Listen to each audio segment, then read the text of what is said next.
یہ ہم لوگ آج جو ڈسکس کریں گے وہ ہے اسلامیات، سورہ بقرہ رکوع نمبر 3 ہے، رکوع نمبر 3 ہے۔ اس کا ہم لوگ ترجمہ کریں گے اور بالکل شارٹ سی تفسیر کریں گے اس کی، اور ساتھ میں ہم عربی گرامر کا کچھ حصہ لیں گے جس کے ذریعے سے ہمیں قرآن پاک کا ترجمے میں سہولت ہو اور قرآن پاک کا ترجمہ اور تفسیر کرنے میں آسانی رہے۔ تو چلتے ہیں اپنے ٹاپک کی طرف۔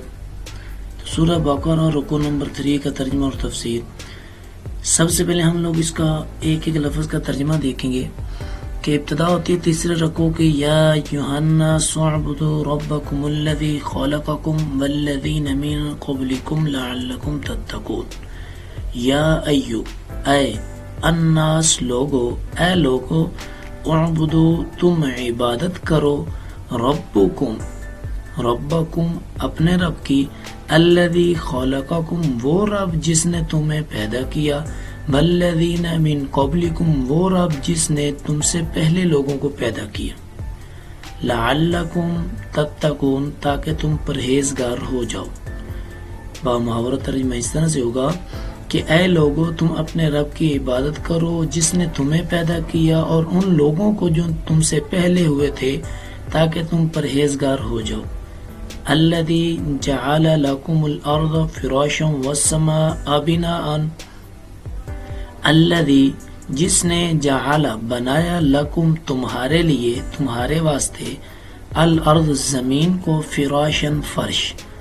والسماء اور آسمان کو بنایا، بناء چھت۔ اب یہ اس کا لفظی ترجمہ تھا۔ اس میں جو تفسیر سمجھنے کی چیز ہے وہ سب سے پہلے ہم عبادت کا مفہوم سمجھتے ہیں۔ عبادت کی ابتدا 2 قسمیں ہیں۔ نمبر 1 یہ ہے کہ وہ عبادات جو شریعت نے مقرر کر دی ہے کہ اس عبادت کو اس طریقے اور اس حالت میں کرنا ہے، اور یہ اس کا طریقہ کار ہوگا اور یہ وقت ہوگا اس کے لیے۔ جیسے کہ نماز کے متعلق ہے کہ تم لوگ نماز پڑھو، وقت یہ ہوگا، اور 5 وقت کی نماز پڑھو، طریقہ کیا ہوگا وہ حالت احادیث سے معلوم ہے۔ تو عبادت کا پہلا طریقہ یہ ہے کہ جس طرح سے شریعت نے اس کی حالت بھی بتائی ہے، اس کی کیفیت بھی بتائی ہے، ادا کرنے کا طریقہ بھی بتایا ہے، اور وقت بھی متعین کیا ہے۔ تو دوسری عبادت کی قسم یہ ہے کہ جس کا شریعت نے مطلق انسان کو یہ چھوٹ دے دی ہے کہ تم اللہ کی عبادت کرو، لیکن اس میں طریقہ ایسا اپناؤ کہ جو شریعت کے خلاف نہ ہو۔ مثال کے طور پہ یہ کہا کہ آپ مطلق کہہ دیا کہ تجارت کریں، روز معاش حلال رزق حاصل کریں، لیکن اس میں متعین نہیں کیا کہ یہ تجارت ہے تو یہی تجارت کرنی ہے اور فلاں وقت میں کرنی ہے، یہ آپ نے روزگار تلاش کرنا ہے اس وقت میں، اس طریقے سے جو ہے نا آپ نے تلاش کرنا ہے، یہ متعین نہیں کیا، بلکہ اتنا کہہ دیا گیا کہ تجارت کرنی ہے تو اس کے کچھ یہ اصول ہے کہ جو اسلام کے خلاف نہ ہو، جو شریعت کے خلاف نہ ہو، کوئی شریعت کے خلاف کام نہ ہو۔ مثلا حلال آپ کمائیں، حرام نہ کمائیں، شریعت حرام کمائیں گے تو شریعت کے خلاف ہو جائے گا، اور اس میں کسی کے ساتھ زیادتی ظلم نہ کریں، زیادتی اور ظلم کریں گے شریعت کے خلاف ہو جائے گا۔ لیکن بعین ہی جس طرح سے وہ عبادات جن کی حالت، کیفیت، طریقہ اور وقت متعین کر دیا گیا ہے، اس طرح سے دوسری قسم کی عبادت جس میں وقت متعین نہیں کیا گیا لیکن یہ کہا گیا ہے کہ اس میں وہ طریقہ اپناؤ جو اسلام کے خلاف نہ ہو۔ تو یہ عبادت کی ایک چیز، ایک قسم ہے عبادت کی، یعنی کہ یہ عبادت کا مفہوم ہے، یہ عبادت ہے۔ اور دوسرا یہ ہے کہ جو عبادت کر رہے ہیں اس میں مقصد کیا ہونا چاہیے۔ عبادت چاہے پہلی قسم کی ہو جو شریعت نے وقت، حالت، کیفیت اور طریقہ متعین کیا، چاہے دوسری قسم میں سے ہو، دونوں قسموں میں سے جون سی بھی عبادت ہو اس کا مقصد ایک ہی ہے، رضا الہی، یعنی اللہ جل شانہ کو راضی کرنا۔ چاہے جس طرح سے بھی عبادت کر رہے ہیں، جو کام کر رہے ہیں، تو ہر عبادت میں یہ مقصد ہونا چاہیے کہ میں نے صرف اور صرف جو کام کرنا ہے اس میں میرا مقصد صرف رضا الہی ہے، یعنی اللہ کو راضی کرنا۔ اب اللہ کو راضی کرنے کے مختلف طریقے جو ہے نا بتائے گئے ہیں، شریعت نے مختلف قسم کے طریقے بتائے، ان میں سے جیسے کہ کسی کی مدد کر دینا، کسی کی خدمت کر دینا، کسی کو تکلیف سے نکال دینا یا تکلیف دہ چیز کو راستے سے ہٹا دینا وغیرہ وغیرہ، یہ تمام جو چیزیں جو بتائی گئی ہیں یہ رضا الہی کا ہی سبب ہے۔ تو یہ اس میں سے پہلا مفہوم جو ہے نا وہ جو ہے نا ظاہر ہو رہا تھا اس آیت میں سے۔ اور دوسری چیز اس میں یہ ہے کہ قدرت الہی کا انعام، دوسری آیت میں اللہ جل شانہ نے اپنے انعامات کو شمار کروایا کہ اللہ وہ رب ہے تمہارا جس نے تمہیں پیدا کیا، تم سے پہلے لوگوں کو پیدا کیا، وہ رب ہے جس نے تمہارے لیے زمین کو بنایا، فرش بنایا، کہ پہلے اللہ جل شانہ نے جب زمین بنائے تو زمین تھر تھر کانپنے لگی، جب زمین کانپنے لگی تو اللہ جل شانہ نے والجبال اوتادا کہ پہاڑوں کو بطور میخیں بنا کر جو ہے اس زمین پر رکھ دیا تاکہ یہ زمین جو ہے کانپنے سے رک جائے، تو یہ تھم گئی، ٹھہر گئی، رک گئی۔ والسماء بناء، اور اللہ جل شانہ نے آسمان بنایا بطور چھت کے، انسان کے لیے اللہ نے آسمان بنایا۔ اس کے بعد آگے آیت ہے کہ انزل من السماء ماء فاخرج به من الثمرات رزقا لكم، انزل اتارا من سے السماء آسمان، ماء پانی کو، فاخرج به پس اس کے ذریعے سے نکالا، من الثمرات پھلوں کو، رزقا لكم تمہارے لیے رزق۔ اس کا بامحور ترجمہ یہ ہوگا کہ آسمان سے پانی اتارا پھر اس کے ذریعے پھل نکالے تمہارے لیے رزق، یعنی رزق کے لیے جو ہے نا پھل نکالے۔ فلا تجعلوا للہ اندادا وانتم تعلمون، فلا سو نہ تجعلوا ٹھہراؤ للہ اللہ کے لیے، اندادن کوئی شریک، وانتم اور تم تعلمون جانتے ہو۔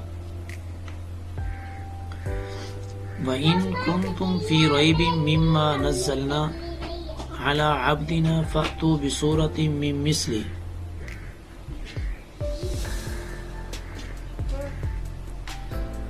اور اگر تم فی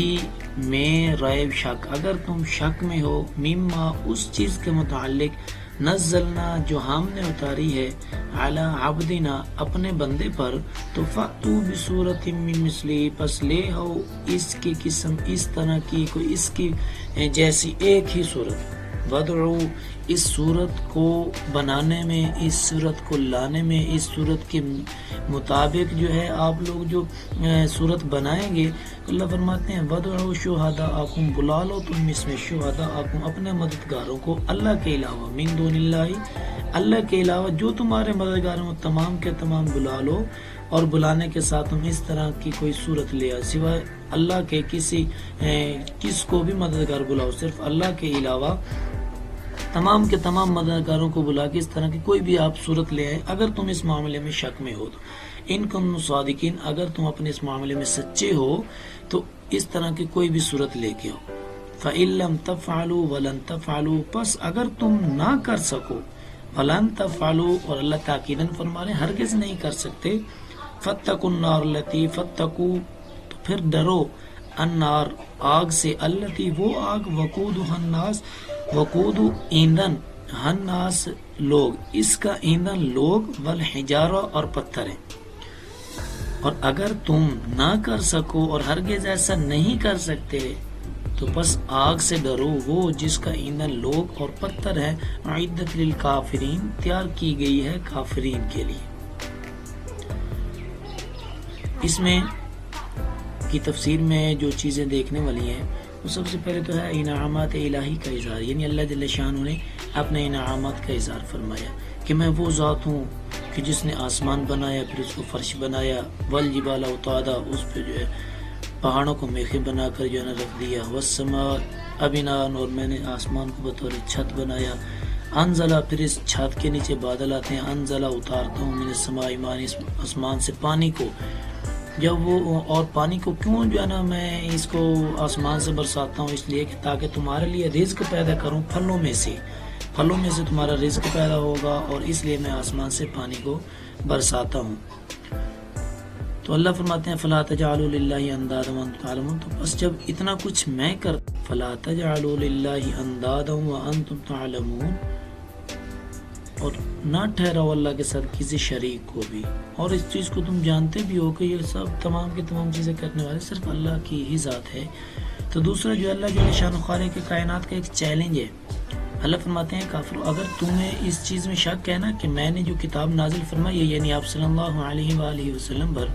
اس کتاب کے متعلق اگر تمہیں شک ہے کہ یہ اللہ کی طرف سے نہیں ہے تو پھر اس کا مطلب یہ ہے کہ تمہاری طرح کسی انسان کی طرف سے کسی شیطان کی طرف سے کسی جن کی طرف سے جب اللہ کے علاوہ کسی اور کی طرف سے ہے تو پھر میں تمہیں چیلنج کرتا ہوں کہ اس طرح کی کوئی بھی تم صورت لے کے آؤ. پوری کتاب نہیں آدھا حصہ نہیں چوتھائی نہیں بلکہ فرمایا صرف ایک صورت اس کی مثل لے کے آؤ اس کی ترتیب کے مطابق لے کے آؤ. اس کی طرح کی کوئی ایک صورت مجھے دکھا دو. اللہ جل شانہ فرماتے ہیں اور اس کے لیے تم جتنے بھی اپنے مددگار بلانا چاہتے ہو پوری روئے زمین کے پورے کائنات کے جتنے بھی مددگار بلانا چاہتے ہو وہ تمام کے تمام بلا لو صرف ایک مددگار کے یعنی اللہ جل شانہ کے علاوہ جتنے بھی مددگار ہیں وہ بلا لو اور ایک صورت لے کے آؤ. اگر تم اس چیز کے متعلق شک میں ہو اگر تم اس دعوے میں سچے ہو تو اس طرح کی صورت لے کر آؤ اور اگر سچے نہیں ہو تو پھر اللہ فرما رہے ہیں فَإِلَّمْ تَفْعَلُوا اگر تم اس طرح سے نہ کر سکے اللہ فرماتے ہیں کہ ہرگز ایسا کر ہی نہیں سکتے کیونکہ یہ کلام ہی اللہ کی ہے وہ اللہ کا مقابلہ کون کر سکتے تو اللہ جل شانہ کے چیلنج فرما رہے ہیں کہ ایسا ہرگز تم نہیں کر سکتے. جب ایسا ہرگز نہیں کر سکتے تو پھر اس آگ سے ڈرو جس کا ایندھن لوگ اور پتھر ہیں اور یہ کافروں کے لیے تیار کی گئی ہے. اس سے آگے والی آیت میں اللہ جل شانہ بشارت جو ہے نا بیان فرما رہے ہیں کہ وَبَشِّرِ الَّذِينَ آمَنُوا اور وہ لوگ جو ایمان لائے ان کے لیے خوشخبری ہے اور آگے فرما دیا وَبَشِّرِ الَّذِينَ آمَنُوا وَعَمِلُوا الصَّالِحَاتِ اور نیک عمل کرو ان لہم بے شک ان کے لیے جنات باغات ہیں تجری بہتی ہیں من تحتی الانہار اس کے نیچے سے نہریں کلما رزقوا جب بھی کھانے کو دیا جائے گا منہا اس سے یعنی جنت سے من ثمرتن کوئی پھل بھی ہو رزق قالوا وہ کہیں گے ھذا یہ الذی رزقنا من قبل ہمیں کھانے کو دیا گیا اس سے پہلے وَأُتُوا بِهِ مُتَشَابِهًا وَأُتُوا بِهِ حالانکہ نہیں دیا گیا اس طرح کا یہ اس سے ملتا جلتا بلکہ اس سے حالانکہ دیا گیا تھا پہلے ان کو رزق اس سے ملتا جلتا وَلَهُمْ اور ان کے لیے فیہا اس میں ازواجن بیویاں ہیں مطہرتن پاکیزہ وَهُمْ فیہا خالدون اور وہ اس میں ہمیشہ رہیں گے. اس کا بامحاورہ ترجمہ اس طرح سے ہوگا کہ اللہ جل شانہ فرماتے ہیں کہ انہوں نے نیک عمل کی اور ان کے لیے باغات ہیں جن کے نیچے نہریں بہتی ہیں جب بھی انہیں اس سے کوئی پھل کھانے کو دیا جائے گا وہ کہیں گے یہ وہی ہے جو ہمیں اس سے پہلے کھانے کو دیا گیا تھا حالانکہ انہیں اس سے ملتا جلتا یعنی اس کے مشابہ دیا گیا تھا اور ان کے لیے اس میں بیویاں ہیں پاکیزہ بیویاں ہوں گی اور وہ اس میں ہمیشہ رہیں گے. ان اللہ لا یستحیی ان یضرب مثلا ما بعوضۃ فما فوقها ان اللہ بے شک اللہ لا یستحیی نہیں شرماتا ان یضرب یہ کہ وہ مثالیں بیان کرے مثلا کوئی ایک مثال ما جو ہو بعوضۃ مچھر کے برابر فما فوقها یا اس سے بھی اوپر یعنی اس سے بھی چھوٹی چیز ہو فَمَّا الَّذِينَ آمَنُوا سو وہ لوگ جو ایمان لائے فَيَعْلَمُونَ وہ جانتے ہیں أَنَّهُ الْحَقُّ کہ وہ حق ہے من ربهم اپنے رب کی طرف سے. یہ ایمان والوں کے لیے اللہ جل شانہ نے بشارتیں بیان فرمائی ہیں اور اس میں اللہ جل شانہ جنت کی کچھ نعمتوں کا ذکر فرمایا کہ جب یہ جنتی جنت میں چلے جائیں گے اور جنت میں رہیں گے تو وہ جنت یعنی باغات ہیں اور اس کے نیچے نہریں بہتی ہوں گی اور ان کو وہاں پھل دیے جائیں گے کھانے کے لیے. جب ان کو پھل دیے جائیں گے تو یہ کہیں گے یہ تو ویسا پھل محسوس ہو رہا ہے جس طرح سے پہلے ہمیں دیا گیا تھا حالانکہ ان کو اس طرح کا پہلے پھل نہیں بلکہ اس کے مشابہ دیا گیا تھا. یعنی دنیا میں اس کی مثال کچھ اس طرح سے سمجھیں کہ دنیا کے جو ہے نا نعمتیں اور آخرت کی نعمتوں میں فرق ایک معمولی سا فرق میں آپ کو سمجھاتا ہوں. کاغذ دیا گیا ہو اور اس کاغذ کے اوپر پھل یعنی سیب یا ایپل وغیرہ کوئی بھی پھل بنا ہوا ہو اور دوسرے ہاتھ میں اس کے بعین ہی اسی طرح کا اصل پھل دے دیا جائے، تو یہ شخص جو ہے جس طرح سے ان دونوں چیزوں کے درمیان یعنی اس پھل کے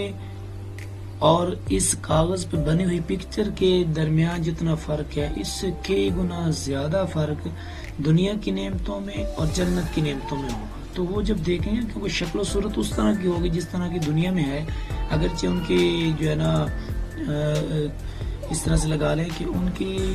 مقدار زیادہ ہوگی، یعنی کہ وہ پھل کی جو کہتے ہیں بناوٹ ہوگی وہ بڑی ہوگی، اس سے کافی بڑی ہوگی، لیکن شکل و صورت یہی ہوگی، تو وہ اس کو دیکھ کے کہیں گے یہ تو اسی طرح کا پھل ہے جیسے ہمیں پہلے دیا گیا تھا۔ تو اللہ جل شان فرما رہے ہیں کہ اس کے مشابہ دیا گیا تھا، یہ پھل نہیں دیا گیا۔ اور دوسری ان کی جو نعمتیں ذکر کی ہیں کہ ان کے لیے اس میں پاکیزہ بیوی ہے۔ اور پھر جو ہے نا آگے اللہ جل شان کافروں نے اعتراض کیا تھا کہ اللہ جل شان یہ اتنی چھوٹی چھوٹی مثالیں بھی بیان کرتے ہیں، تو اللہ جل شان فرمایا کہ میں جتنی بھی چھوٹی مثالیں بیان کروں، جتنی بھی چھوٹی مثالیں بیان کروں اس میں شرماتا نہیں ہوں، چاہے میں مچھر کے برابر مثال بیان کروں یا مچھر سے بھی بڑھ کے، یعنی مچھر سے بھی کوئی چھوٹی چیز ہو، مچھر سے بھی کوئی چھوٹی چیز ہو تو اس کی بھی مثال بیان کرنے میں شرماتا نہیں ہوں، اللہ جل شان فرما رہے ہیں۔ پھر فرمایا کہ یہ جو میں شرماتا نہیں ہوں، ایسی مثالیں دیتا ہوں، اس طرح کی جنت ہے، اس میں یہ میوے ہوں گے، یہ پھل ہوں گے، یہ ان کو نعمتیں دی جائیں گی۔ اللہ جل شان فرماتے ہیں کہ جو ایمان والے ہیں وہ جانتے ہیں کہ یہ اللہ اپنی طرف سے حق بیان فرما رہے ہیں۔ اگر کفار کے متعلق جو ہے اللہ جل شان نے فرمایا کہ وَأَمَّا الَّذِينَ كَفَرُوا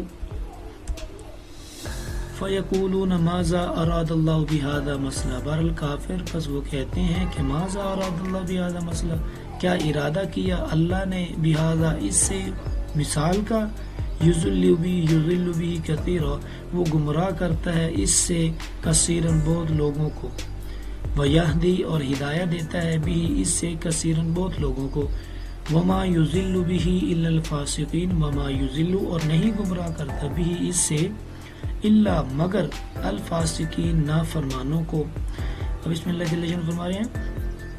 وہ کہتے ہیں کہ کافر کہتے ہیں کہ اللہ نے اس مثال سے کیا ارادہ کیا ہے، تو اللہ جل جلالہ فرماتے ہیں کہ اس سے بہت لوگوں کو گمراہ کیا جاتا ہے، اور اس سے یعنی اللہ کے اس مثالوں سے بہت سارے لوگ نفع ہدایت کے راستے پہ آتے ہیں، اور جو گمراہ ہوتے ہیں اللہ جل جلالہ فرماتے ہیں وہ نافرمان ہی ہوتے ہیں، کبھی بھی فرما بردار میری مثالوں سے جو ہے وہ راہ سے ہٹ نہیں سکتا، بلکہ نافرمان ہی اس مثالوں سے گمراہ ہوتے ہیں۔ الذین ینقضون عہد اللہ من بعد میثاقہ، الذین جو لوگ ینقضون توڑتے ہیں عہد اللہ اللہ کے وعدے کو، من بعد بعد اس کے کہ میثاقہ اب پختہ اقرار کرنے کے، ویقولون اور کاٹتے ہیں ما امر اللہ جس کا حکم دیا جائے اللہ بھی اس سے، این یوصلا ویفسدون فی الارض، این یوصلا وہ جوڑے رکھیں، ویفسدون اور وہ فساد کرتے ہیں، فی میں الارض زمین میں، اور وہ فساد کرتے ہیں زمین میں، اولئک هم الخاسرون یہی لوگ خسارہ پانے والوں میں سے، نقصان اٹھانے والوں میں سے ہیں۔ باب محاورہ ترجمہ اس طرح سے ہوگا کہ جو لوگ اللہ کا وعدہ توڑتے ہیں اس سے پختہ اقرار کرنے کے بعد، یعنی پکا ارادہ کر لیا کہ اللہ ہم اب اس وعدے کو یا اپنی توبہ کو نہیں توڑیں گے، یعنی کہ جب مسلمانوں کے ساتھ منافقین نے اقرار کیا کہ ہم لوگ پکے مسلمان ہیں تو وہ توبہ کرتے ہیں کہ پختہ اقرار کرتے ہیں کہ ہم لوگ اس وعدے کو نہیں توڑیں گے،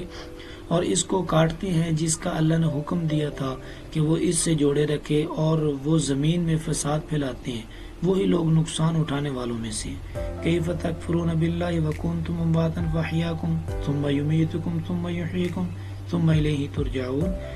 کیف کس طرح تکفرون تم کفر کرتے ہو باللہ اللہ کے ساتھ، وکنتم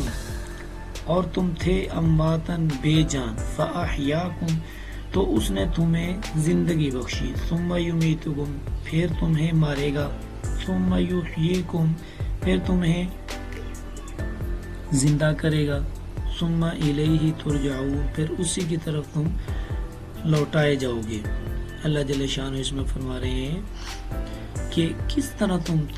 سے تم کس طریقے سے کس گمان سے تم اللہ کے ساتھ کفر کرتے ہو، حالانکہ اللہ وہ ذات ہے جو پہلے تم مردہ تھے، بے جان تھے، یعنی تمہارے اندر کسی قسم کی روح نہیں تھی۔ اللہ جل شانہ نے ایک بے جان نطفہ جو ہے نا ماں کے رحم میں ڈالا، پھر اس سے ایک گوشت کا لوتھڑا بنایا، پھر وہاں سے اس کی پیدائش کے سارے مراحل قرآن میں جو ہے نا ترتیب سے وقفے سے کافی مقامات اور بیان کیے گئے کہ وہ پھر بے جان لوتھڑا تھا، وہ بے جان تھا، پھر اللہ فرماتے ہیں فَأَحْيَاكُمْ، ایک بے جان تھے تم، پھر میں نے تمہیں زندگی دی اس دنیا میں، اس کائنات میں لے کر آئے،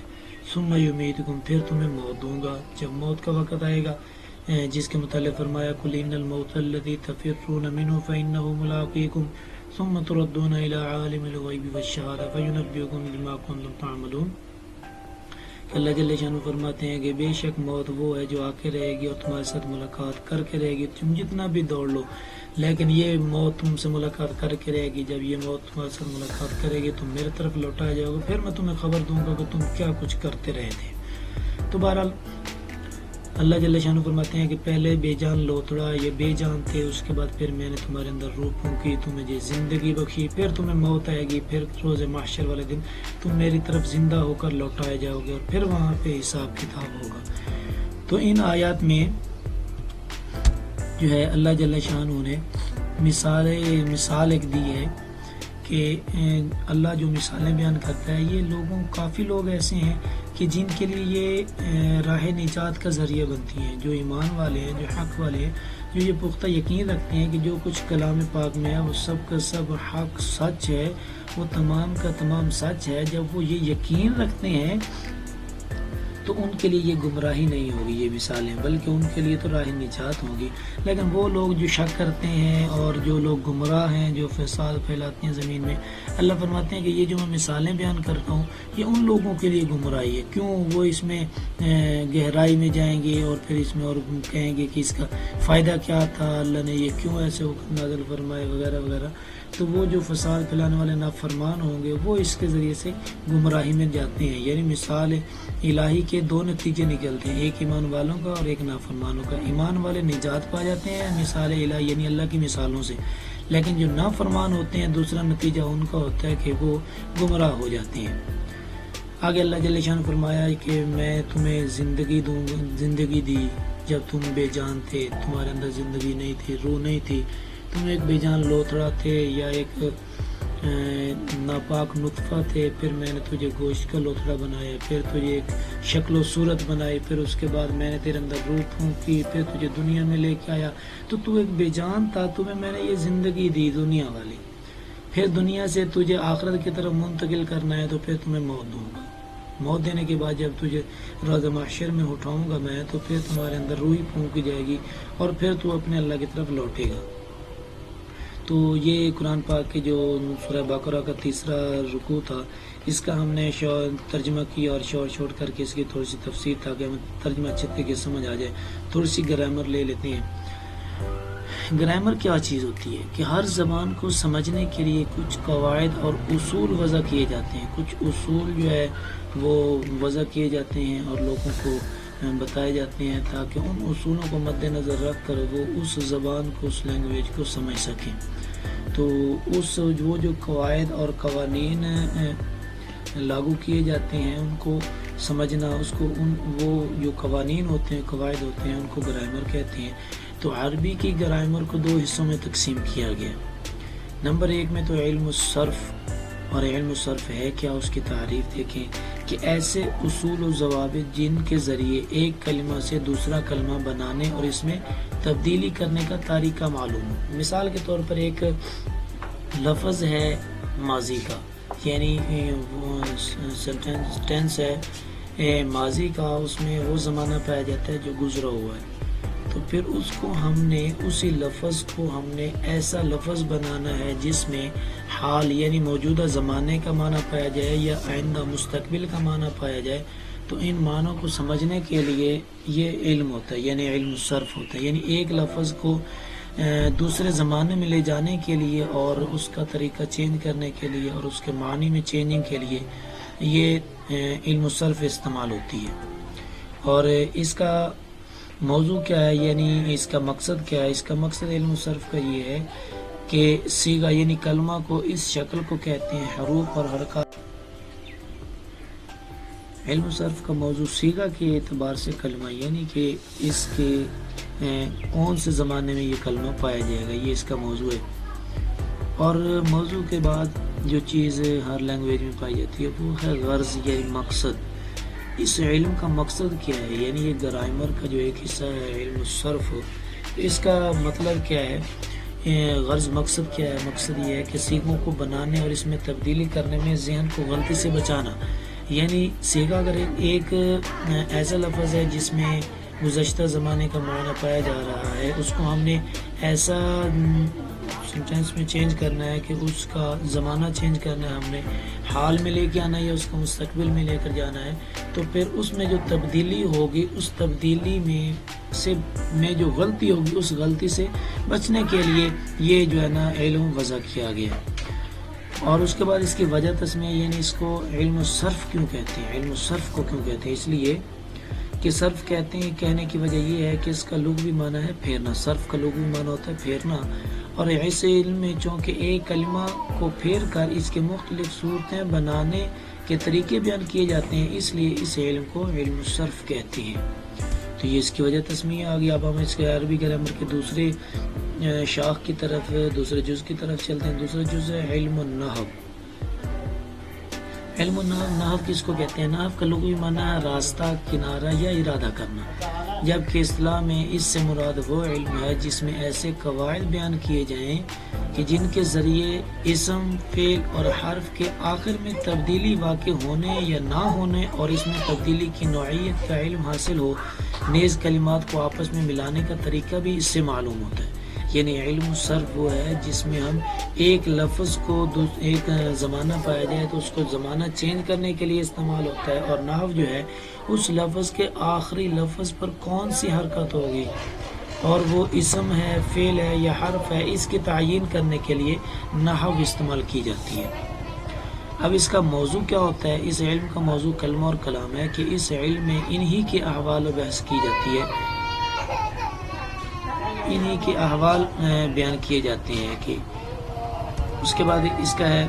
غرض یعنی اس کا مقصد کیا ہے؟ اس کا مقصد یہ ہے کہ عربی لکھنے اور بولنے میں ترکیبی غلطیوں سے بچا جائے. یعنی ترکیبی غلطیاں، ترتیب کیا ہوگی؟ یعنی پہلے فعل ہوگا، پھر فاعل ہوگا، مفعول ہوگا، یہ حرف کہاں پہ داخل کرنا ہے، تو کون سے مقامات ایسے ہیں جہاں پہ پہلے